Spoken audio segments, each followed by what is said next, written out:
Kate here with another video. Hope everyone is doing well.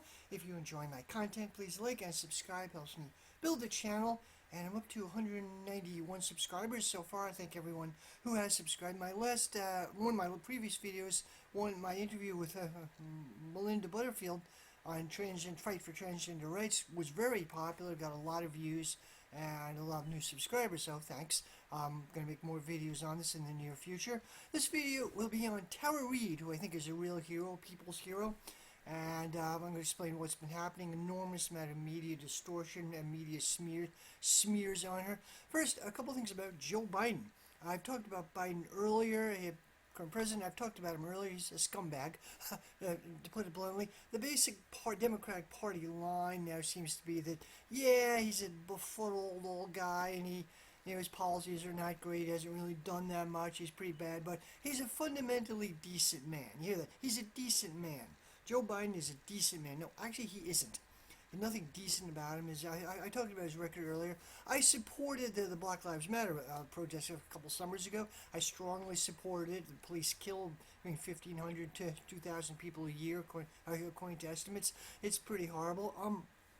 However, I support the original Black BLM movement. Came out of Ferguson, Missouri in 2014. The original activists were killed died under mysterious circumstances. The organization, current BLM organization, was basically AstroTurf. It's corrupt. It was AstroTurf by the Democratic Party, and I believe George Soros actually donated $10 million to it. But I support the movement itself, not the organization. But it was quickly turned into a campaign rally for Joe Biden, who created this system of mass incarceration the BLM movement was protesting against. So the 1994 crime bill famously ramped up mass incarceration, minimum sentencing laws, expanded the death penalty. Joe Biden was bragging about it. We have the death penalty for everything except jaywalking. Ramped up the minimum sentencing, ramped up more support for the police, more funding for the police. It was pretty horrible. And Biden made this incendiary, barely coded racist speech. He said his daughter did before Congress. He said he didn't want his daughter to grow up in a racial jungle. He made this incendiary, sadistic speech. He wrote this with the crime bill with Strom Thurmond, actually. And he had a close friendship with Strom Thurmond, who belongs a Southern racist. Long history of that. So played a horrible role. Joe Biden played a horrible role in that. Joe Biden was a big supporter of the war on drugs. He was to the right of Reagan in this, ramping up sentencing, throw away the books, instead of a more humane view of like Portugal or other countries. Draconian lockdowns and crackdowns. Ironic because his son is a crackhead, so that turned out to be pretty ironic. Biden was he created the student loan bubble, basically created the other ways of financing college education, but he created the student loan bubble. He was behind what's called the Credit Card Protection Act. Credit cards are exempt from bankruptcy, and student loans are exempt from bankruptcy protection. Biden was the reason for that. His claim to be anti-racist was on his interview with Charlemagne the God, a DC podcaster, he said something like, "If you don't like Biden, you ain't black." Some weird statement like that. His claim to that was he was sponsored laws against the practice of redlining, which was making it difficult for people in black neighborhoods to get mortgages, things like that. It's good as far as it goes, but he's expanding. He was helping his buddies in finance capital in Delaware, the finance industry in Delaware, who control Biden. He's been behind them all the way. So Biden played a big role in getting us into the Iraq War. He was co-chair of the Senate Intelligence Committee. He disallowed any hostile people testifying. He slapped that down. He played a huge role in getting bipartisan consensus, like getting Democrats on board for the authorization of use of military force, which George Bush used to get us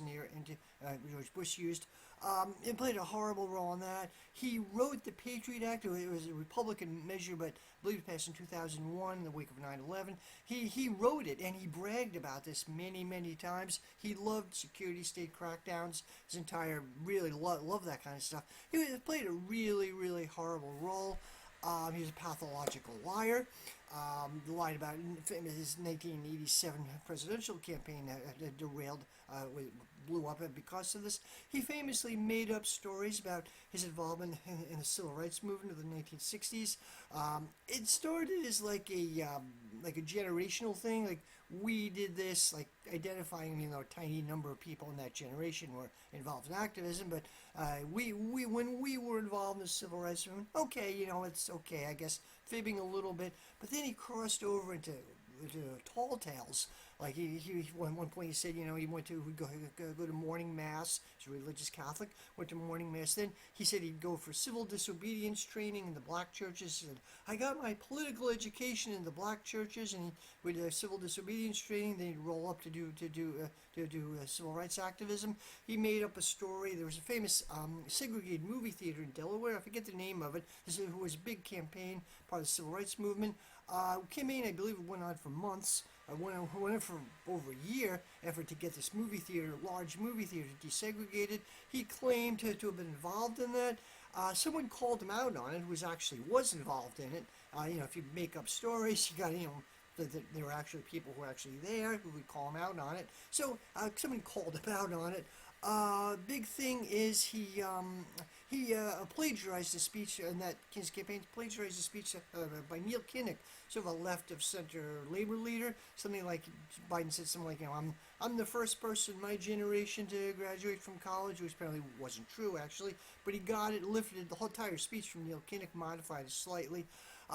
Plagiarized part of the speech from Bobby Kennedy. To me, that wouldn't be the worst thing. To me, making up tall tales about civil rights activism, that was worse. But legally, stealing speech from Neil Kinnock would be some plagiarism, and legally, and also made up stories about, he lied about his academic qualifications, said he graduated top of his class from law school. Not true. He's like the bottom third of his class, and he was on the faculty of University of Pennsylvania, which was also not true. Made up tall tales, and his campaign imploded. He actually had to sheepishly admit, and when he ended his campaign, he sheepishly admitted, I found out about the civil rights movement the same way everybody else did from television. What that era, he was a conservative college student. He actually supported the Vietnam War, though he got a draft deferment since he went to college for a long time. He got out of it, but he was basically a conservative college student. Okay, so he's a chronic liar. This incident later on, his first wife was killed in a car crash, which was a tragedy, absolutely was a tragedy. Apparently, she was at fault. She ran a red light. A truck driver hit her. He was not at fault. But for years, Biden would make up stories that the truck driver was drunk. He had too much to drink for lunch, and too much for liquid lunch. He'd make up stories and so even joke about it. He basically ruined the guy's life. He apologized to his wife, this guy's truck driver's wife, after the truck driver had died. He, under a lot of political pressure, and she sheepishly apologized to his wife. Played a really horrible role. And of course, very famously, he inappropriately touches young women. And there's gazillion YouTube videos. He's famous for this. Smells women's hair, gropes women. Does this all the time. It's all over YouTube. He does this to young children, young girls, sometimes young boys. It's pretty weird. The parents often have to take it. Joe Biden has a powerful guy, so the parents just stand there and have to take it. And Joe Biden does this because he can do it. There was a YouTube video which I think was taken down, or I couldn't find it, where this is what groping women or inappropriately touching women. He does this when the cameras are there. What does he do when the cameras aren't there? We saw a glimpse of it. YouTube video, which has been taken down. I believe I can't find it, where he uses the F word. He gets really crude, sleazy locker room talk. He uses the F word and stuff. And there are mixed, much male-centered, elderly male centers there, and there's nervous laughter. It was a mixed audience, but mixed nervous laughter. This is what he does when the cameras aren't there. What else?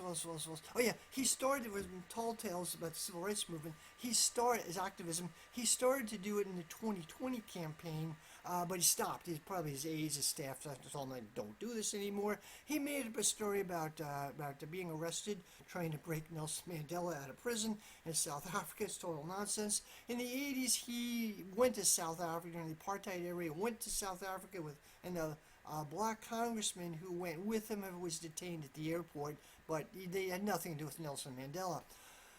I think this tall tales about civil rights activism and trying to identify himself as like the black candidate is partly psychological projection for his long racist record, and possibly political coverage. She knows it's politically he made this incendiary racist speech, so he has to politically cover his flanks. I don't know what's going on. One theory also I've had that he has a form of autism. That is, he doesn't have a filtering mechanism. Like his entire political career, he's had these bizarre gaffes out of nowhere. He'll say this really bizarre stuff. He's done this his whole political career. The Democratic Party line is that he has a stuttering problem, but I haven't noticed any indication of it. I think he just doesn't have a filtering mechanism. He doesn't know when to stop. He'll just say like subconscious, like Freudian, just subconscious, blurt out whatever's on his mind. He said some pretty bizarre stuff over the years. Plus, he has dementia. He visibly cognitive decline from, if you look at videos from 2016 to now. I never liked the guy. I always thought he was a scumbag, but he was a feisty political street fighter back in the day, and now he's a groggy, visible, beyond obvious cognitive decline. He doesn't know where he is half the time. He doesn't know where he is. He falls off the stage. He's constantly falling. He's confused. His speeches are rambling and bizarre. He literally reads off the teleprompter, and there was an incident when the teleprompter was stuck and he just read off, "Do not read past this line," or something. I mean, he's become a national laughingstock. Liberal media, CNN, tries to cover for him as much as possible, but there's only so much they can do. It's filtered in. Like he said, it was at a gun control rally or something. He said, "God save the Queen," and he blurted out. And CNN didn't mention this clip originally, but Fox and all the conservative media did and got out. And everybody knew it. And the Queen of England, assuming, passed away like a couple months ago. And this is coming from like an alternate history where the British won the Revolutionary War or something. But I was joking about that. But he comes off as increasingly bizarre, unhinged, and serious case of dementia. Plus, he's very unpopular. He's a record like 36% approval rating, between 36 and 40% approval rating, which is historically low for a U.S. president at this time in their administration. Like Jimmy Carter or Harry Truman had similar levels. Inflation is a big issue in the U.S. Price of food is going up. Price of gas. I buy food for my dogs. Like, holy crap. Most people kind of support the Ukraine war. They don't really know much about it. The media isn't really explaining it at all.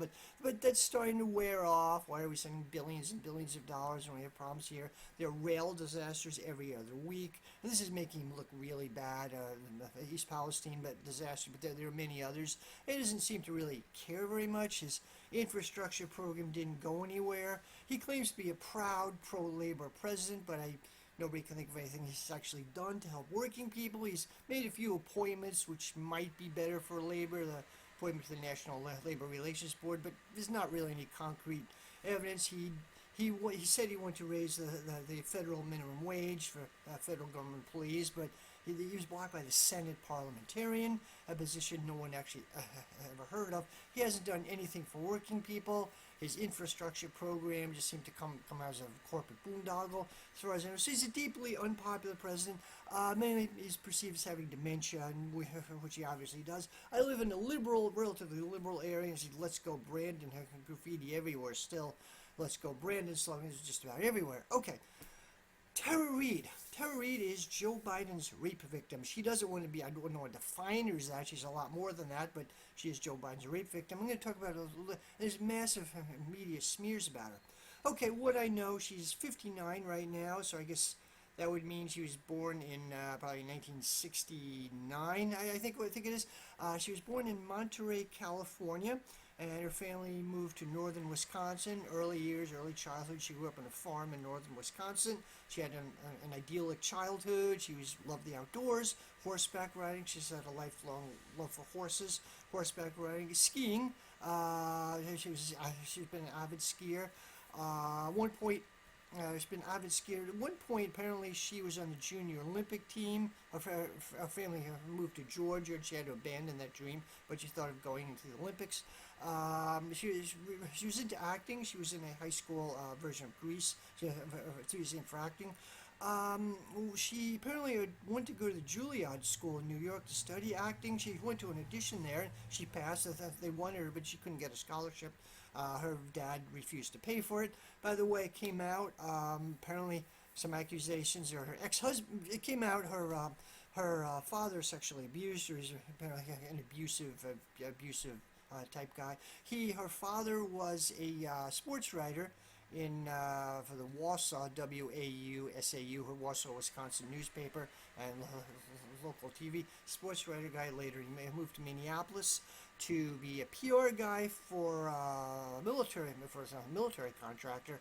Her mother was an artist. She passed away a few years ago. Her mother was an artist.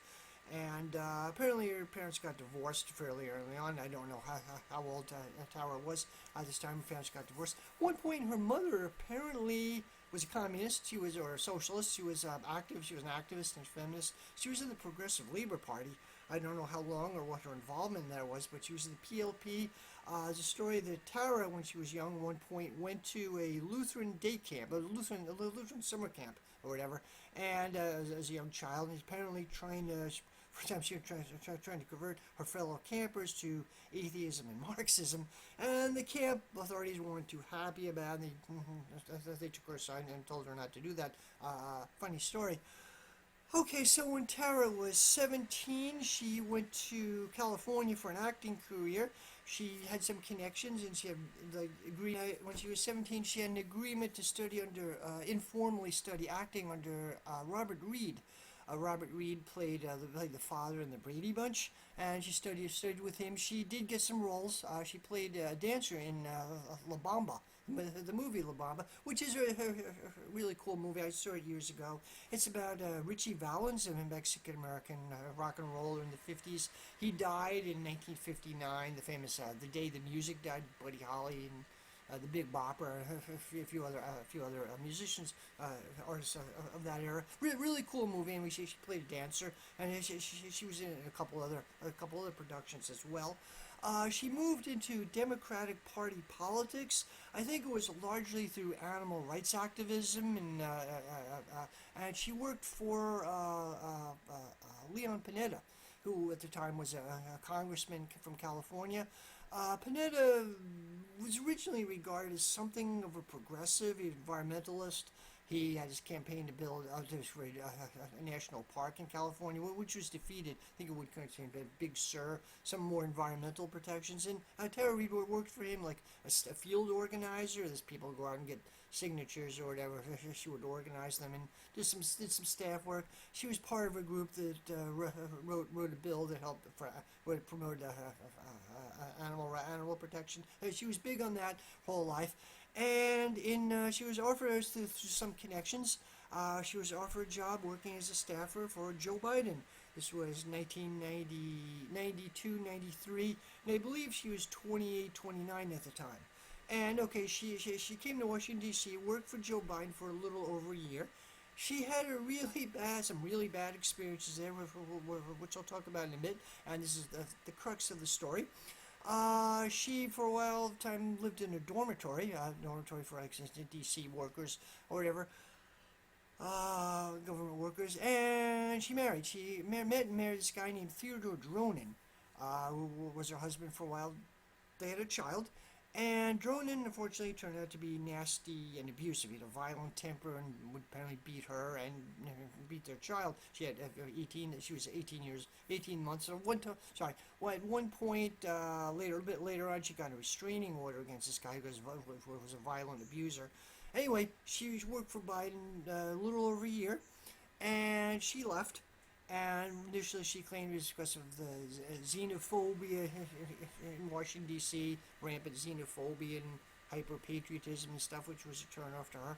She moved back to California, like the Monterey area, what they call the Central Coast area of California. I don't know California that well. I was briefly there in February. I was in San Diego for a short time. I don't know it very well, but anyway, so she did some. I believe she managed an animal shelter for a time, and she did some community college, took classes, did some college work and coursework in various community colleges in that area. Okay, so what happened is her ex-husband apparently was stalking her, and apparently one incident her ex-husband's Ted Roon apparently tried to contact her and her daughter, Tara's daughter, through Facebook, and there was she was really in fear for her life. She felt she was in a dangerous situation. There was a non-profit, I forget the name of the organization which helps battered women or people in, getting out of abusive relationships, and they helped her out. She was in something like the Federal Witness Protection Program. It wasn't that, but kind of similar. She took a different identity. She legally changed her name, changed her social security number, so went underground, a totally different identity. And she moved to Seattle and enrolled in college in Seattle. She went to Antioch College and she graduated. Now Antioch College, or Antioch University rather, headquarters original campus is in Ohio. They have an interesting history. They were started before the Civil War. 1853 or something. They're kind of similar to Oberlin. I get them mixed up. Antioch was founded by abolitionists, and I believe was one of the first colleges to admit women in the U.S. They have a long progressive history. Today there's campuses now all over the U.S. There's one in Keene, New Hampshire. Antioch University in Keene, New Hampshire. They connected with Waldorf education, with the Waldorf schools. Anyway, so Tara enrolled in Antioch University in Seattle, and she graduated. She got a degree. She worked for a time on their staff, part of their faculty, and then she went to Seattle Law School, and she graduated. And then she went back to the Monterey, California area, and she was an advocate. For a time, she lived in the Central Coast area of California, and she managed an animal shelter, and she did various things, helped horses, things like that. But then she got a job with, I believe, the Monterey Prosecutor's Office as an advocate for women getting out of abuse, for battered women getting out of abused relationships. That's the basic story of her life. Okay. So in 2019, during the Democratic primaries, Biden was running. She was one of a group of actually 7 other women, 8 women altogether, who accused Joe Biden of being inappropriate touching or sort of sexual harassment, inappropriate touching. And they felt uncomfortable with her. A variety of women. I don't know the chronology if she was the first one. She was one of them. Definitely one of them. And okay, Joe Biden inappropriately touched her, and I don't know what form she said this in some podcast. Inappropriately touched her, and with inappropriate remarks. A bit later, she mentioned that Joe Biden would make inappropriate remarks about her having nice legs, and wanted her to serve cocktails at this function because she had nice legs. She felt that was demeaning, and she refused. Okay, well, there's a political firestorm over this, particularly a blog. She had a Medium. She wrote that she admired Putin. Putin was a virile leader and was nice to animals and was a good leader for Russia. Later on, she kind of deleted that. She no longer feel this way. But there was a fire. This was in the middle of the Russiagate hysteria, and there was a fire. Liberals lost it. Firestorm of criticism. There's Putin apologist, and they're criticizing Biden. There's liberal outrage. Okay, well, things got a little bit later. This is 2019, 2020, I think early 2020. She was on the Tower was on the Katie Halper show. YouTubers, a left of center YouTuber. I watch her sometimes. She did a show. Used to do a show with Matt Taibbi. Anyway, she was on the Katie Halper as her separate show. She was on the Katie Halper show. And she said that not only did Joe Biden sexually molest her, Joe Biden raped her. The story was she was asked to give a gym bag to Joe Biden after he left his office, I guess in the Senate hallway. I think it was the Rayburn building, I don't remember, but Joe Biden was on the way to the Senate gym or whatever to give a gym bag to him. And then Joe Biden pinned her against a wall and began like penetrating her, and got her hands under her shirt and under her skirt, and was penetrating her. And apparently, Tara said that Joe Biden initially apparently thought it was consensual, and then slapped her. Tara slapped her away. Joe Biden said something like, "I thought you liked me, man," and then Biden then realized he did something bad. Oh, you're okay. It's okay. It's okay. And backed away from it. And okay, that was the story. And oh God, firestorm of criticism from liberals. Really, firestorm of criticism. Now, she reached out and said she pressed charges with the D.C. police. She didn't mention the story earlier, but then she pressed her. She said she was impelled to go public about this by Lucy Flores, who was running for Congress. I believe a congressional rep in California. I think in her district. I'm not sure, but Lucy Flores said. Biden came out and campaigned for her when he was vice president, acted inappropriately, touched her, and she was impelled by that story to go public with her story. Liberals totally lost it. Media was initially maybe sympathetic, but then rapidly turned on her. She had an interview with Leslie Stahl on CNN, which is somewhat sympathetic, but not totally. But then liberals began a major smear piece on her. Okay, so what happened is, first, there was a story in CNN, and then a different version of the story in the New York Times and Washington Post and everywhere. First, CNN disputed whether she had actually graduated from Antioch. Story was, CNN had this story, Tara Reade claims to have graduated from Antioch, but Antioch says they have no record of her graduating. And it snowballed from these picked versions, this were picked up by other media, and so then apparently Seattle Law School said they were launching an investigation. They were considering rescinding her law degree. Then it got to a little further than that. She doesn't have a legitimate law degree, defense lawyers in Monterey, California said they were thinking of reopening their cases because Tara Reade didn't have adequate, lied about her credentials. And not only that, the prosecutor's office in Monterey said they were launching an investigation. If she was working for them as an advocate and lying about her credentials, she could have faced 30 years in jail. Like, whoa. They wanted to destroy her. They were destroying her. Well, there's, she got a lawyer. First, as I said, she reached out to progressive Democrats. Initially, to defend her, she sent a message to, she contacted AOC's office, no response. She contacted Bernie Sanders, no response. She contacted Elizabeth Warren, who is a women's rights activist and pushed Me Too, no response. They just totally ignored her, no response. There's the organization with the Me Too movement came out of Harvey Weinstein case was It's Time. She contacted them, and they refused to help her on the grounds that they're a 501c3 organization, like educational organization. A lot of activist groups, organizations are officially classified as 501c3. It's a government classification for funding or whatever. So they couldn't be political. They would lose their 501c3 tax exempt status or whatever. So they didn't want to get involved. So she got a lawyer who apparently was a Trump supporter. And they got a lawyer, Douglas Wigdor, and he had represented other women who had been assaulted in her case, high-profile women. Apparently, he might have been a Trump supporter. The media says he donated large sums of money to the Trump campaign and smaller sums to Democrats. He was a high-powered, seems like he was a high-powered Hollywood lawyer, but he represented her for a while. So anyway, he investigated. What happened is, Ryan Grimm of The Intercept. I'm not great. I don't really like his politics. Ryan Grimm, he's political centrist. He's part of the Intercept, DSA, Jacobin crowd. He and Branko Marcetic of The Intercept, they're also Intercept, DSA, Jacobin crowd. They did write some really good articles criticizing Biden. Which I've used in previous videos. They had some good articles. They ended up most likely voting for Biden themselves. They're political centrists, but they did have some useful articles. Anyway, Ryan Grimm had a series of articles defending Tara Reade.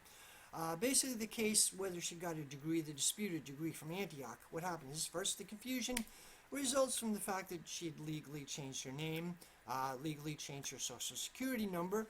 Had she was going. She had taken classes in California.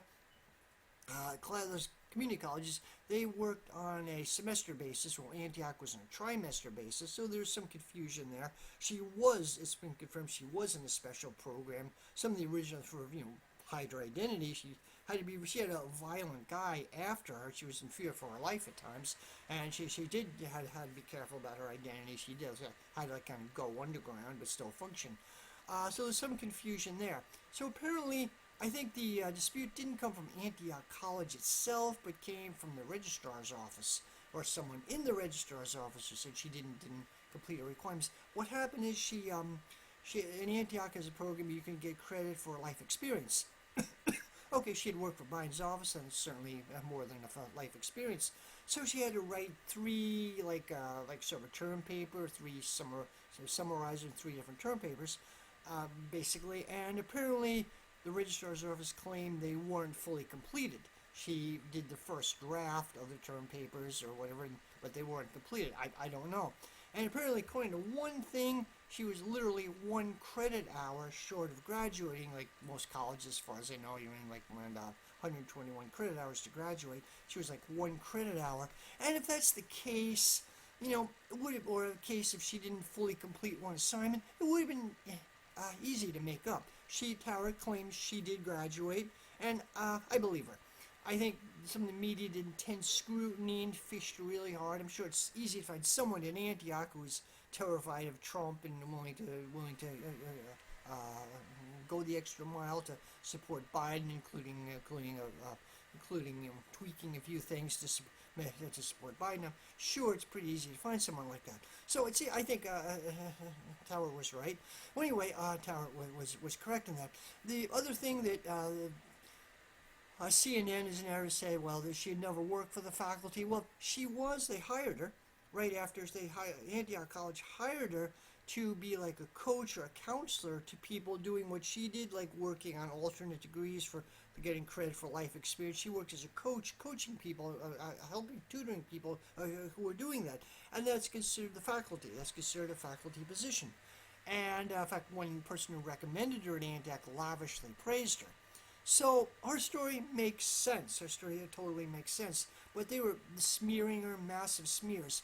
Okay, so as far as whether Tara was telling the truth about being raped by Joe Biden, well, there's independent confirmation from a couple of different directions. First, her mother called the Larry King Show. Larry King was a talk show host guy. He was usually on CNN for years. He was kind of mainstream, a bit of a shit lib. But then, towards the end of his life, he left CNN. He moved to the far left. He did some interesting stuff later on. He passed away a few years ago. Interesting guy. I originally didn't like him, but he moved to the left and went into some interesting directions. Anyway, so when Tara Reade was on the Katie Halper show, she mentioned that her mom called into the Larry King show. She didn't remember when it was. But viewers, fans have found out, dug it up, and someone sent it in to The Intercept, and Ryan Grimm mentioned this, as well as lots of other people. It was confirmed in 1993. Tara Reade's mom called Larry King and said that her daughter had a sexual harassment issue in the Senate, worked for the Senate in D.C., wouldn't say who it's from, and asked for advice. And Larry King was with a couple of guys there, and they didn't really have any advice to give her. We're talking about, what would you do if you were accused of something? They didn't really have any advice to give her, but Tara Reade said hearing that was a very emotional experience. First time she heard her mother's voice in years, and the voice the caller was traced to San Luis Obispo, California, which is where Tara Reade's mother lived at the time. So it was Tara Reade's mother, and she did tell her mother about, at least, that she was sexually harassed in the Senate. And she did say this. Another direction comes from her ex-husband, as Theodore Dronin. Apparently, it came out as reported in 2020 by the local newspaper San Luis Obispo Mercury. It was reported that in 1996, I believe, this Ted Dronin was challenging a restraining order he got, and he mentioned this in court documents that Tara said that she was mentioned sexual harassment. was sexually harassed in Joe Biden's office. He mentioned that. So we have independent confirmation. Then her brother, Colin Moulton, I believe. I don't know what he does, but she has a brother. Colin Moulton also confirmed that. I believe he said Terry was sexually harassed, or I don't know how he put it, but he confirmed it. So Terry did tell people about this, going a ways back. Did tell people about this, but tons of media smear pieces on her. Okay, another smear is in a Politico magazine. Apparently from like around 2012 to I guess 2017, Terry lived with a variety of people after she graduated. Lived in the central coast area of California. And according, there's a Politico article, which is Politico is like a Democratic Party online journal. They have a hard copy too. I've seen it on the journal. They're kind of shit libby. It's Politico, but the original version of it was in a local Minneapolis newspaper. I've seen some of the reports of AP Press. So I think a bunch of journalists went over her life story with a fine-tooth comb, and they found something, looked for something to use against her. Well, according to these stories in a couple different outlets, a couple different versions, Politico is the most common one. Okay, there were a couple of stories that people felt. One is Politico is called I think it was called evil, deceitful manipulator, or something. The title of the article, something like that. And apparently, she one point, according to these articles, these stories, she had a guy fixed up a mobile home for a little property manager, the Chinese American guy, fixed up a mobile home for her to live in. And apparently, according to the story, she skipped out, owed the guy $3,000 in rent, and the place was covered by cat feces. According to the story, another story, she rented a yurt from a couple at a 12-acre property in California, and they went to horses, so she took care of took care of her own horses and their horses, but they had some falling out at the end, and apparently she was constantly, according to this, she was constantly borrowing money and didn't pay it back. And the big story, it was from a woman who owned a horse rescue sanctuary, ran big horse rescue sanctuary,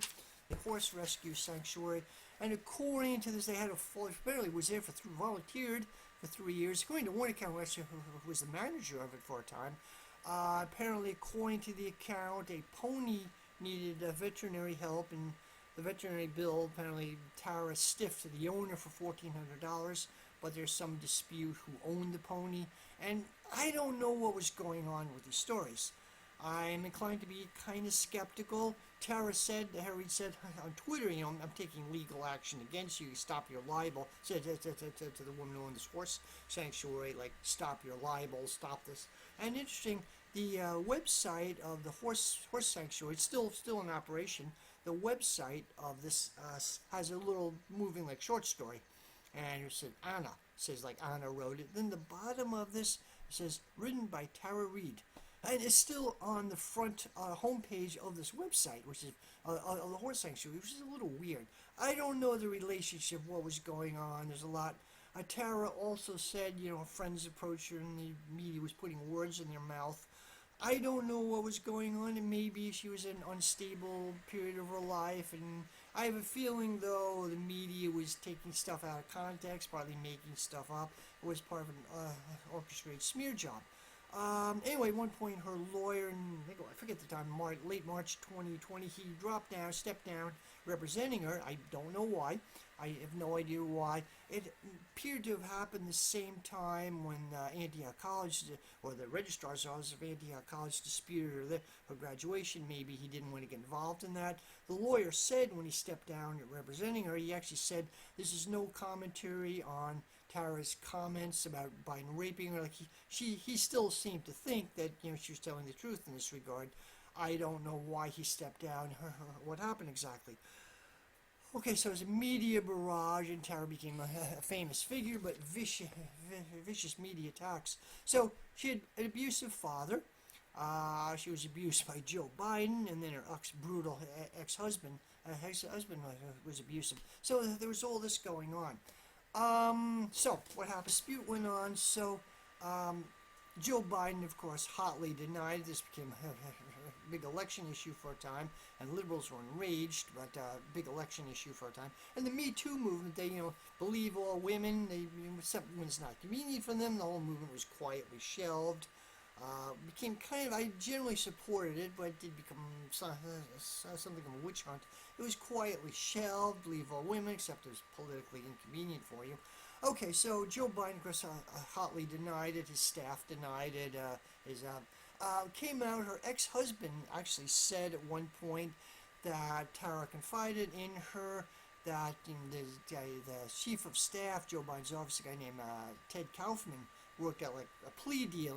Tara would quietly leave in return for, I don't know what happens, maybe some compensation. She'd quietly leave, and she left. That's the real reason why she left at that point, according to this guy. And later on, people from Biden's office said, no, the woman, I forget her name, the woman, Marion Baker, who's like the chief of staff, or head of our Biden's office, Marion Baker at the time said, I've known Joe Biden for many decades, and that's completely out of character for him. He's never done anything like that, which is nonsense. I mean, he molests women all the time, inappropriately touches women, like literally on an industrial basis. There are gazillion YouTube videos of this. It's completely in character. So I have a feeling a lot of these DC staffers are outright lying. Interesting aside, I don't know about the Senate, but I know the House of Representatives, they literally have sexual harassment insurance. I'm not making this up. There's some funny thing. I think it's relatively recent. I don't know when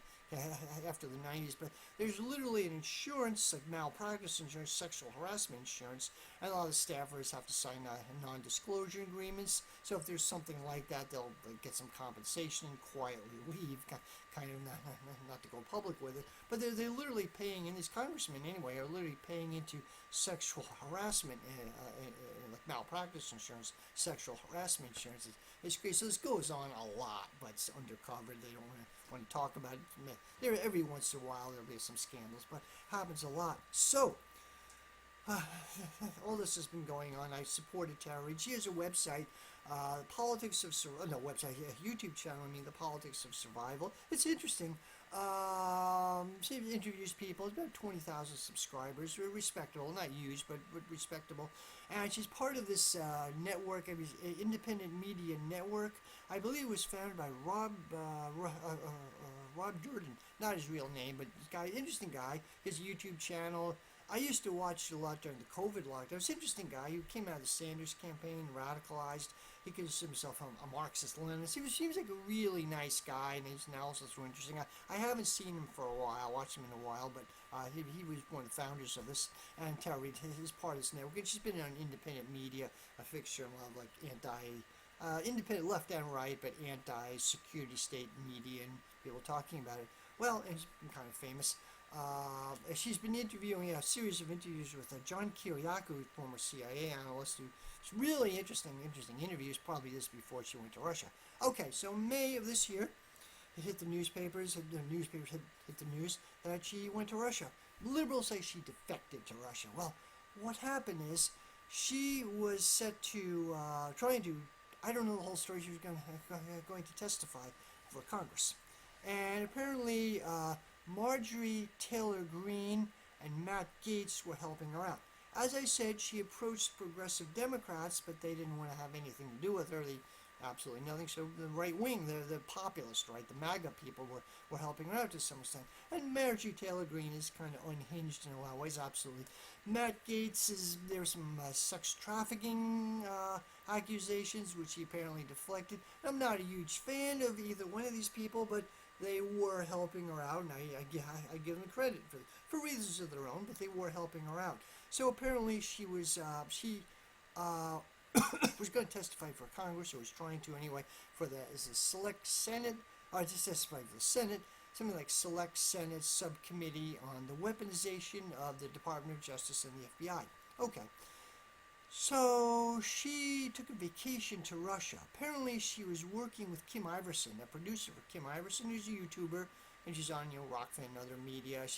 Her politics are kind of like conservative libertarian with a strong anti-imperialist, anti-security state bent. I watch her sometimes. She has some really interesting interviews. Kim Iverson is not one of my favorites, but she has some interesting stuff sometimes. Anyway, apparently, I don't know their relationship, but Tara Reade was working as a producer for her for a time. She left. They went their separate ways. I don't know if they had a falling out or what their relationship was, but they left. And Kim Iverson discussed this, and they took vacations, but in separate ways. So Tara Reade, a little while after that, May, went to Russia. It was originally supposed to be for 7 days to supervise a translation of her book, and to supervise a translation of her book. She'd book published, and she's working on another book, and she was only going to be there for 7 days. And she heard from Matt Gaetz that first they had a sealed indictment against her. She's going to be charged with something, but we don't know what it is. No idea what it was. And I assume the next step would be an arrest warrant. There wasn't an arrest warrant on her, but also there's some credible threats, death threats. She got a lot of death threats from liberals, a lot of death threats. And Matt Gaetz said, I was working with her, I can't guarantee your safety. And so Tara said, Tara later said, my choice is either to be dead, or spend the rest of my life in a cage. She essentially fled to Russia. She had no choice. She was there with only like weeks change of clothes. She didn't have a winter coat. She didn't have a job. She apparently anyway, she announced this on a press conference with Sputnik. I'll provide a link to it. A Sputnik, a Russian news outlet. It loops, so it looks like it's longer than it is. I think it's like a 40-minute press conference. She was doing this with Maria Butina, who was helping her out. Maria Butina, she's now a delegate in the Russian Duma. Maria Butina is a Russian gun advocate. She led this group called Right to Bear Arms, which is like the Russian version of the NRA. Russia, by the way, is more restrictive about gun ownership than the U.S. is, much more restrictive. Hunting is also popular, so people do own guns. Hunting is very popular. So anyway, Maria Butina's story, as far as she came to the U.S., she actually went to grad school in the U.S. It was way back, but she came back to the U.S. to link up with the NRA, National Rifle Association. She had some friends with good people in the conservative movement. She dated one guy for a while as a conservative, and I don't know the whole story. But apparently, U.S. government gave her a really hard time. She was arrested. She was charged with basically being a foreign national, or with being like a Russian agent, really. And she was in jail in Florida for 18 months. There was some plea bargaining where she confessed to being like an unregistered foreign agent. She later denied it. She had to confess to being an unregistered foreign agent, and in return they reduce her sentence and expel her from the U.S. It would be over. If she didn't, it would have been far more draconian. So the liberal media, of course, howling at Maria Butina confesses to being a Russian agent. Well, it's a little more complicated. She was forced into confessing this. Her father said, it was absurd. I don't know the whole story. I haven't found a huge amount on, so I haven't had time. I think she was treated pretty unfairly. Russiagate hysteria needed a victim, and she was one. They had to arrest a Russian. Russian people. If you don't have a green card, you're like a high-profile Russian. You particularly go against narratives of the Biden administration. I think you're in a dangerous situation. You get out of the U.S.